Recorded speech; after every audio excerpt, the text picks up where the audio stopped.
Hello everyone. As you can maybe tell or not tell by my outfit, I am Workout 80s Minion Michelle.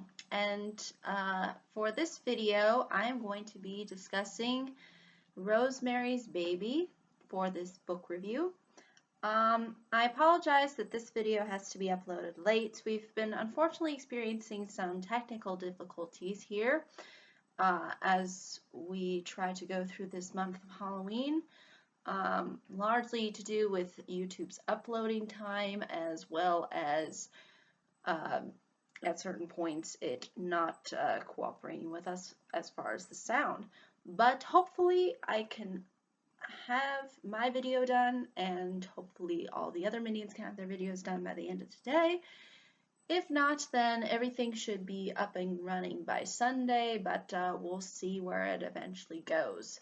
But without further ado, Rosemary's Baby for this book review Wednesday.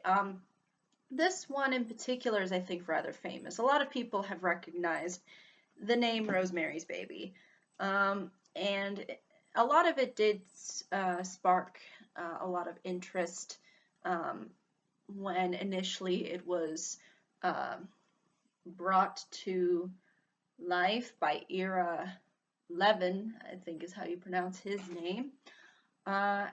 And it, I think, overall delivers on what you would expect for a book that oftentimes gets associated with Halloween, or in particular with the horror genre.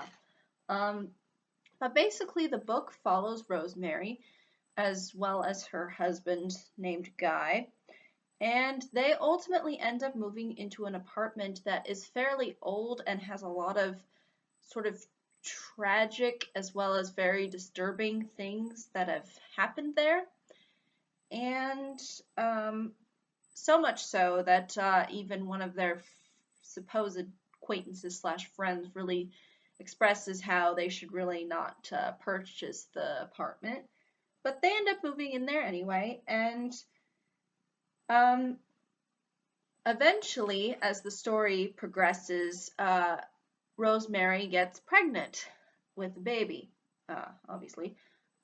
But this baby unfortunately ends up having some fairly mysterious circumstances surrounding it. And you really end up discovering ultimately its real identity towards the end of the book. The way in which the character relationships are developed, I think, is fairly well executed. You do grow to like these people overall. They're mostly genuine, although some of them are not as what they seem to be.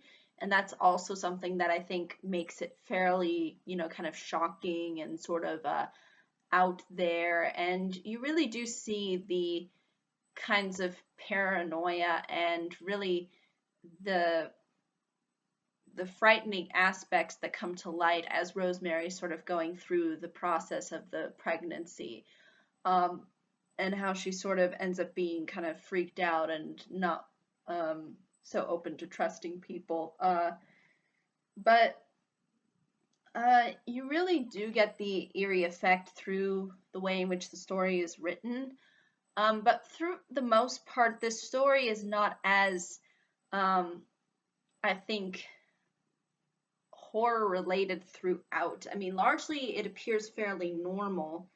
You kind of see the various circumstances that come from having the pregnancy that Rosemary is having. But then it starts to get very strange, and it sort of really doesn't ultimately turn on its head as gradually. It just kind of opens up more so towards the way end, when she really starts to kind of lose it. And on the one hand, at first you don't know if it's really in her mind or if it's ultimately something that's real, at least within the context of the story. But then you end up realizing, as the story concludes with its ending. But It is kind of strange. It doesn't try to be uh, it doesn't try to be um, like a lot of other Halloween oriented books that are maybe a little bit more thriller oriented. This one is largely, I think, more trying to be just bizarre and very unsettling, and not necessarily as, I guess you could say, really spooky. Um, but it does keep you guessing, and I think this is really the intention behind the author, and I think what the author does a really good job of is he doesn't really reveal all too much until you go through the process of actually reading through the story. And I think that's probably what his real intention was behind it, because he does want to keep the audience kind of intrigued, and he doesn't want to reveal, I think, ultimately too much till the ending, because he kind of wants to sort of keep them guessing. And I think that ultimately works if you enjoy these kinds of stories, and um, you really do see how strange certain aspects are. But ultimately, things sort of get explained, but at the same time, it kind of leaves some things on a very unanswered note as well. So there is that sense of mystery that you would come to expect from these kinds of horror stories. And I think this one in particular is rather famous because it is sort of designed to be associated with Satan in particular. And even at some points, you could argue maybe some exorcism going on or some kind of demon possession going on there. But it largely tries to base itself off of that as well. So if you enjoy, kind the kinds of things that you would come to expect from oftentimes stories that revolve around Satan, this one in particular is one that'll, I think, intrigue those that find those particular stories interesting. But it is an overall well done story.